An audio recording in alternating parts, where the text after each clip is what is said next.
ordinary. It could be worse. Yeah. So I think it's probably. Oh, and by the way, I've decided that the beer review name is just going to be called.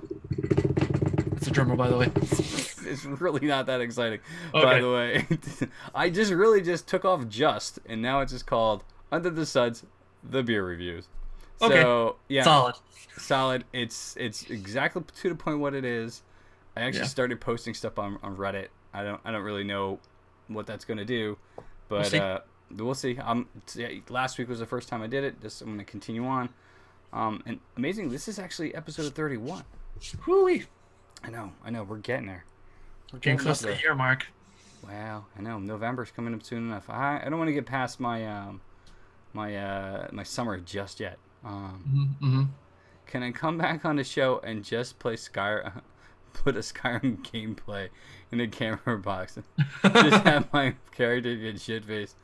For you, yes. Well, he played Overwatch while he reviewed his beer. I know. Yeah, it's funny. We didn't know until afterwards. So It was pretty awesome. All easy right. turn on the toaster. Speaking of beer reviews, let's get to the beer reviews. Drew, Mhm. you seem like you need a beer, so how about you go first? Yes, absolutely. Thank you for signing it. All right. All set. We're good. Yes, we are all set. So, Alrighty, I'm doing something a little different this week, something new and different. Instead of doing an IPA or a beer from Vermont, which I've done for, 3 months now, probably straight. you, Um, you have the market on it, except for Steve. He's kind of been like toe to toe with you. yeah, he has been actually. He's had those beers for like a while. Like his friends, like he went up there once, like months ago. He's still pulling out beers from it. It's Oh insane. yeah, yeah. I saw Plus- he gave me a 4-pack of the stuff from the Alchemist, and I Oh, have it in crap. my basement. I still haven't gone through it yet.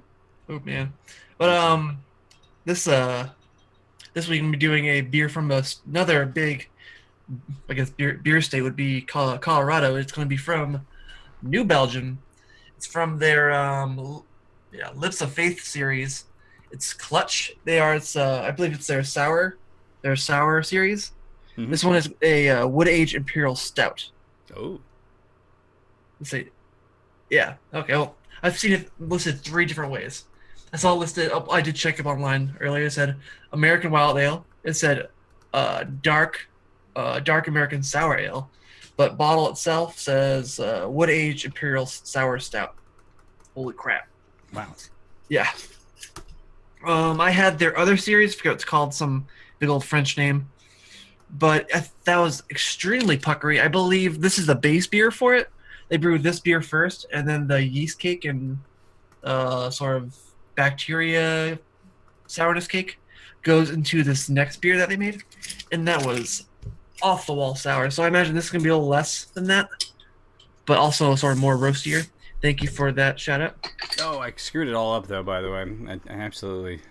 It's I had fine. the @ sign in front of it, so no wonder I Ooh. can't find it. I'll fix it. For being a quote unquote sour beer, the smell, not sour at all. I get big chocolate off of it goes chocolate, coffee, vanilla. Oh, sorry, this is oh no, I thought this was a different beer.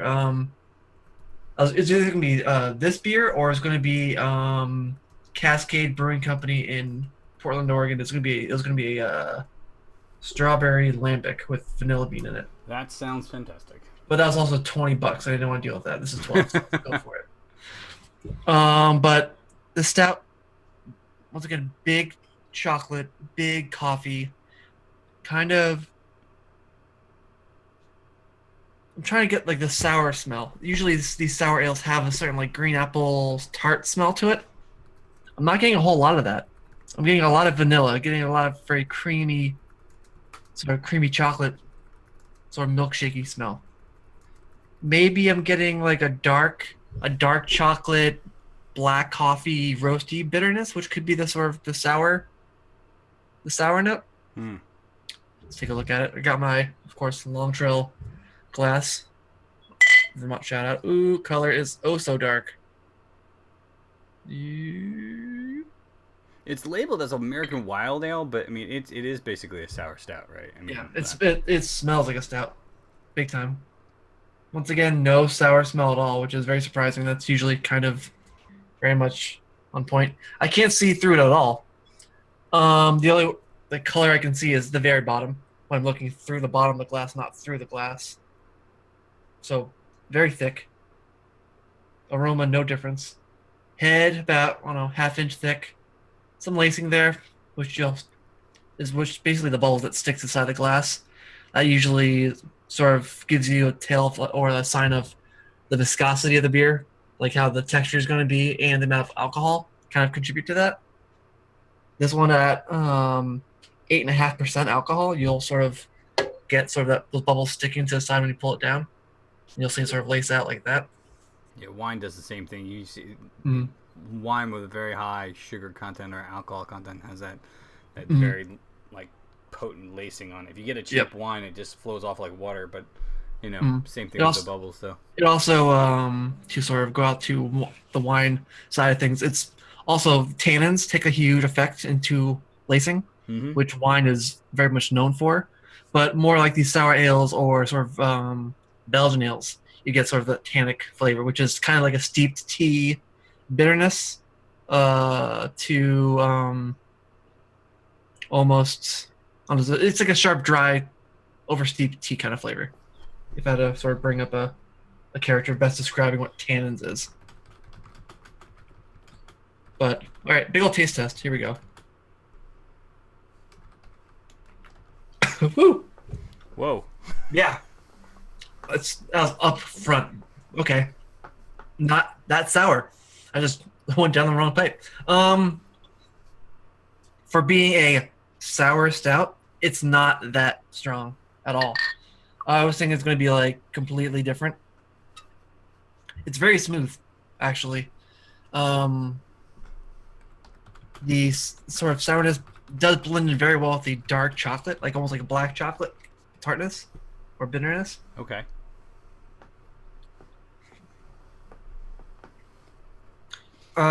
Second sip, you can kind of get that very sort of. I guess you can now sort of pick up more of the sour notes. It sort of sits in the back of your tongue, kind of dries you out pretty quick, and leaves your mouth kind of watering because it's that sort of sharp note that sits right sort of here. Um, but I'm not getting any weird. I guess one descriptor for a sour ale is a barnyard flavor. It's very musky, very sort of horse blanket is another term. That's usually described. That's best to describe this very sort of deep, earthy tone, I guess, that comes from this bacteria. And I'm not getting a whole lot of that. I think that sort of gets lost in the um, with that sort of stout flavor, the coffee and chocolate that sort of masks that, which is nice. Because I don't think I would want that in a stout because that would kind of like mask over what you would think it to be or want it to be. Right. No hop character. I looked up online somewhere on their website. Here it is. Let me go ahead and post this in chat. This is where I got my info. This is Aaron, Sammy, thank you for those hosts. I do appreciate that. the here we go. IBUs is 17, which is roughly the amount of IBUs you get in a say a Hefeweizen, which is not really like a level you can really taste a hop. You kind of can. You can get sort of the sort of late bitterness, but the flavor of the yeast will overpower that 17 IBU. Calories 260. Hey now, how about that? Yeah, hops are Nugget. Nugget is a very I guess it's a well-versed hop. You can use it for bittering as well as aroma. But I imagine with a beer like this, they use it just for bittering because you don't want a whole lot of a Nugget, which is sort of a earthier, pinier, almost dark fruit flavored hop, which I guess would blend in well once again with the coffee and chocolate flavor. Sort of those darker, richer sort of dates, raisin kind of flavor.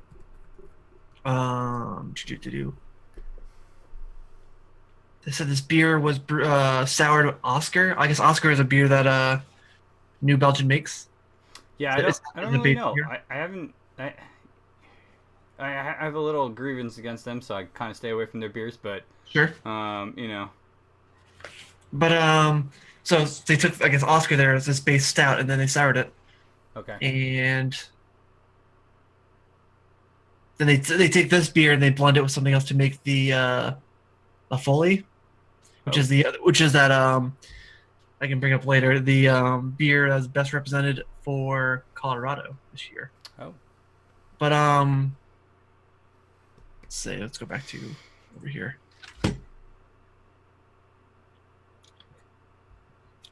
Anything comes up again. So after now getting used to the sort of flavor, your mouth is now sort of ready for all the sourness to come through. Your tongue doesn't really detect much of the stout flavors anymore. I had a lot of sweet chocolate, coffee, sort of vanilla notes. Those are all sort of subsided, and my tongue is sort of now, I don't know, it seems more used to all the flavors, but it's sort of picking up more of the subtle nuances of the sourness. So I'm getting more of these sort of richer fruit flavors. I'm getting, of course, that sharp sour green apple kind of flavor that comes along with this. But I'm getting kind of like a pruny aftertaste, which is kind of something you would find like in a a barley wine. You get like such a rich maltiness that almost comes up as a dark fruit molassesy ooh, thing to it, which is nice because I think that's what's kind of needed for this beer because you go very um, sort of your chocolate coffee flavors. It's very almost like having a candy bar. It's very sweet too, which is nice, which is sort of balanced out by this a sharp cut of this sour flavor. But that goes away quick. It doesn't stay in your tongue and just like, hey, your tongue's now sour. You just had like a Sour Patch Kid, which was going to ruin your day. It sort of melts away into this sort of warming prune flavor. That's, I guess, also a part of this 8.5% alcohol, sort of warming the tongue, warming your sort of chest and sort of throat as you swallow it.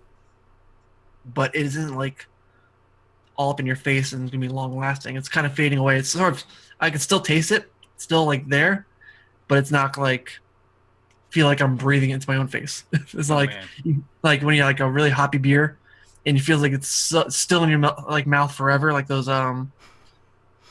like I don't know, a really bad IPA. But because I've had some bad IPAs that they sort of sit here and it's so thick that it feels like when you exhale, you're just smelling the aroma from the hops and just sticks there forever and ever and ever. oh god, But this one, yeah, so that's yeah, not good at all. this one kind of fades out nicely and sort of more gradual. Rating this beer though.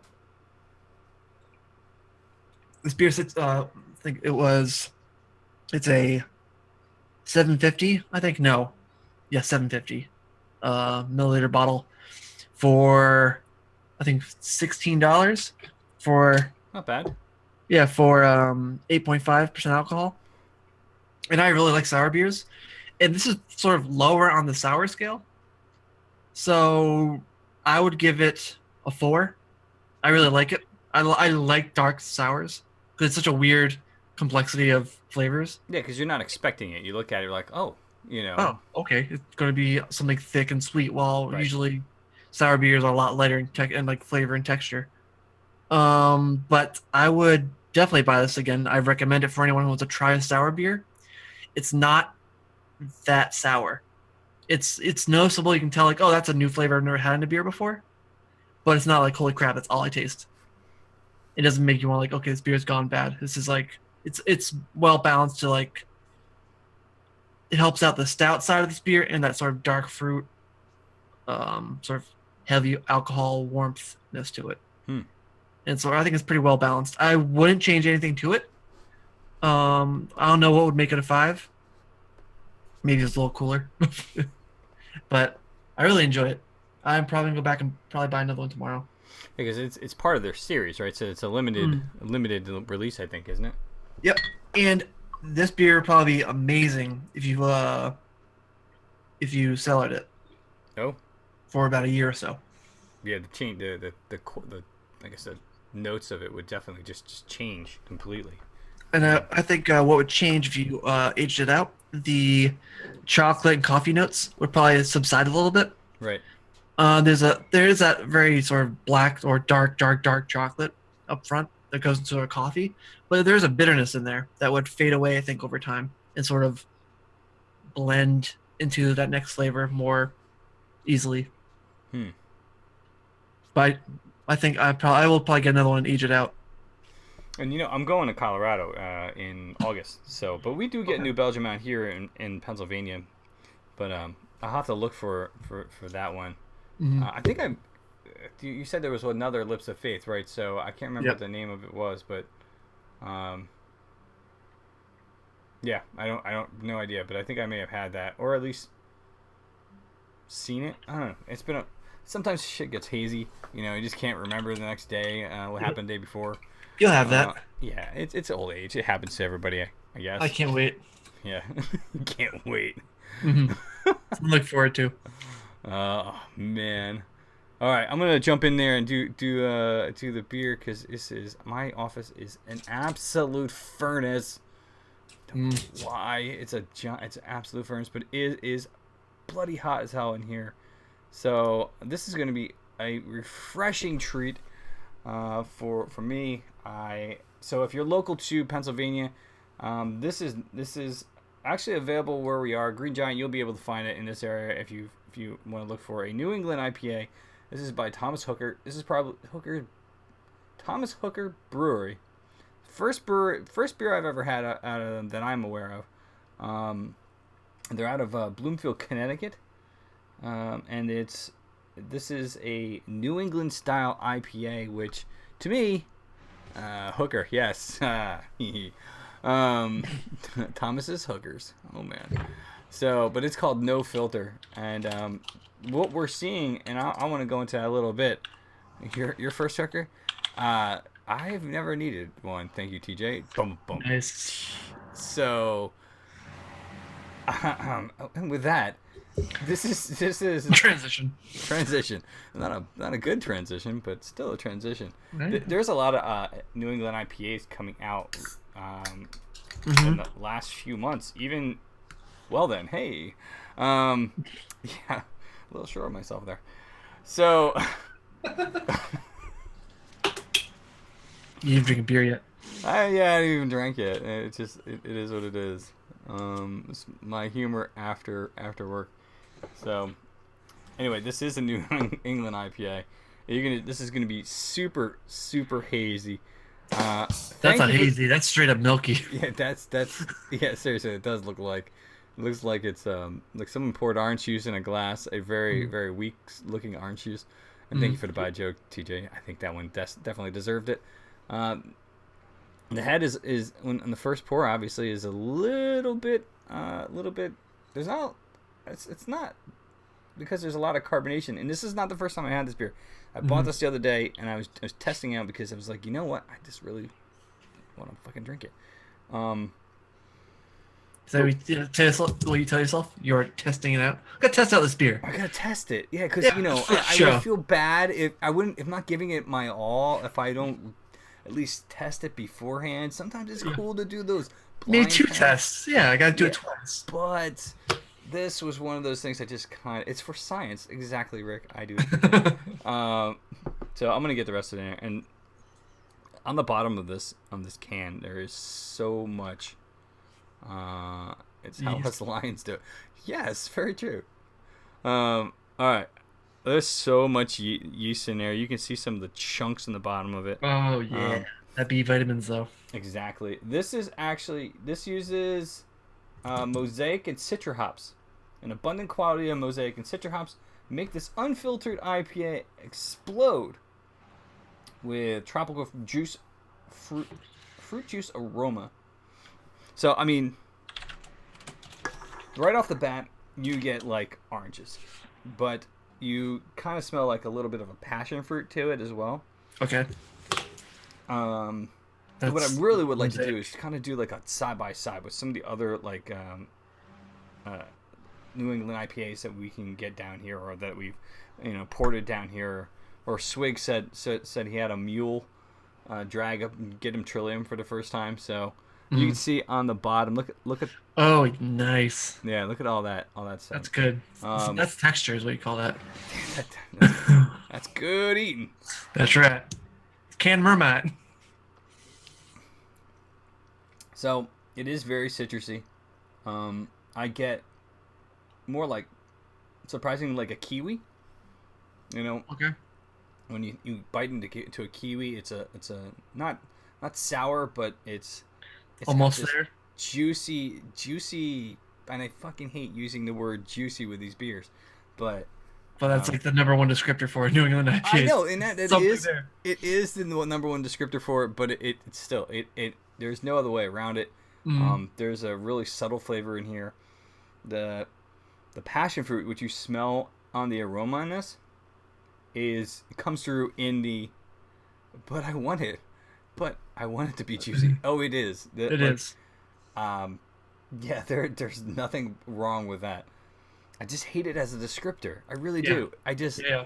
It's kind of like, it annoys me like when you say the word panties to my wife. She hates the word panties, and I don't really understand why. I think it's a interesting word, but obviously, but like to But here's what really pissed. This is why. All right, fucking squirrel moment. no good. Get away from that.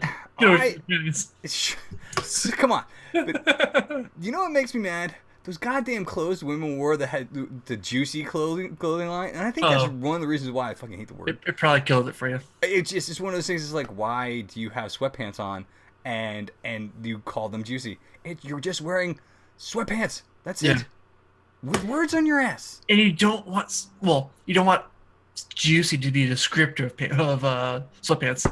Those And- those sweatpants are juicy. Gross. What's is screwed up is like some parents will put their kids in that, like their daughters, and I'm like, No. no. Anyway, my rant. This beer is juicy, by the way. But it's Like sweatpants. like sweatpants. Ew. Gross. Yep. See what I did? I ruined it for you. Enjoy that beer. Well, no, this beer is fantastic. Okay. I already know about it. All right. It comes in at about 7%. Like I said, you can't see through this goddamn thing at all. I mean, this is cloudy beyond belief. I bought a 6-pack of it. Comes in 6-packs here, and this is a new release for Thomas Hooker. They have a few other beers, and again, I can't remember any of the other beers that they've ever had. I've ever had from them. So they, I'm sure they're around here, but I've never had any of their other beers. So if you ever watch Thomas Hooker, cheers to you. I'm a big fan. I'm gonna go and try your other shit. There's a little bit more descriptive on the back here. Mosaic and citric hops. Heavy on aromatics, but light on bitters. There is absolutely no bitterness in this whatsoever. This brew is a true New England IPA. And Connecticut is in the New England area, right? Yeah, it just makes it. It's close. Yeah. So it is a traditional New England IPA. Being in that same area that all of these great styles are coming out of for New England IPAs. But it's the Thomas Hooker, this one, I was just glad. I saw this. I was at my local beer shop, and I was talking to the guy who I talk to all constantly. I would say, yes, it is New England, definitely. And he said, try this. Because I was talking about my backup beer with him, The Juice by Peak Organic. Nice. And this is also a very good pale ale, which one day I may review or not, but we haven't been using these as backup beers or just anything really just to drink. This one just came out in PA. It was just distributed here, but it is new for their lineup. So no filter, Thomas Hooker. Like I said, it has some very citrusy, passion fruit, even borderline kiwi going on in the flavor. Passion fruit and more like orange on the aroma. At 7.7%, this thing is phenomenal. I rarely go above like 4 when I'm rating any beers, but I would have to give this a 4.5. Ooh, damn. 4.5 caps, and it's not only because it's one of the only New England IPAs that I can get down here, Yeah. but Wow, 4.5. It's worth a try. I would say go out and find it if you can't. If you, but here's the thing, and I'm gonna keep this to a to minimum of the talk about it. But it's there are several other breweries we'll get to that are actually producing this Mm-hmm. in the local area here in Pennsylvania, and one big giant brewery who just tipped their hat, and their 21st anniversary beer Oh is yes. is going to be coming out in August. But we'll get to that in a second. So I'm like I said, excited. this is definitely a 4.5 for me. Mm-hmm. Thomas Hooker, no filter English IPA. Um, Since my new passion for IPAs are these New England style, I'm just glad I'm able to find it here in Pennsylvania. I don't know where they distribute to. I can look it up. Maybe I can put it in the chat a little later, or a beer locator. Hold on here. Well, they don't really. Beer sold in Connecticut, Mass, and PA. So they only distribute to 3 states. Hmm. MA is Massachusetts, right? Yeah. So, Correct. all right. I always get that and Maine confused, and it's like ME, right? It's So, me. yeah. So they only distribute to Connecticut, Massachusetts, and Pennsylvania. So you can't get it in Vermont. But what I'll do, Drew, is when I get your package of all your beer that you're sending me, That's right. I will pack some up and send it off to you so you can try it out as well. Nice. But yeah, definitely worth trying if you get a chance to go find this, if you're local to the area, or if we end up, I think I've been saying this for a goddamn long time. And Joe, thank you for being here tonight, because I reached out to Joe and I was like, my man seems to have a beer trade going on already, so he looks like he's an expert getting all these awesome beers from people. So, between Drew and I and Joe, we're gonna see if we're gonna get some something set up for the beer trade using that app.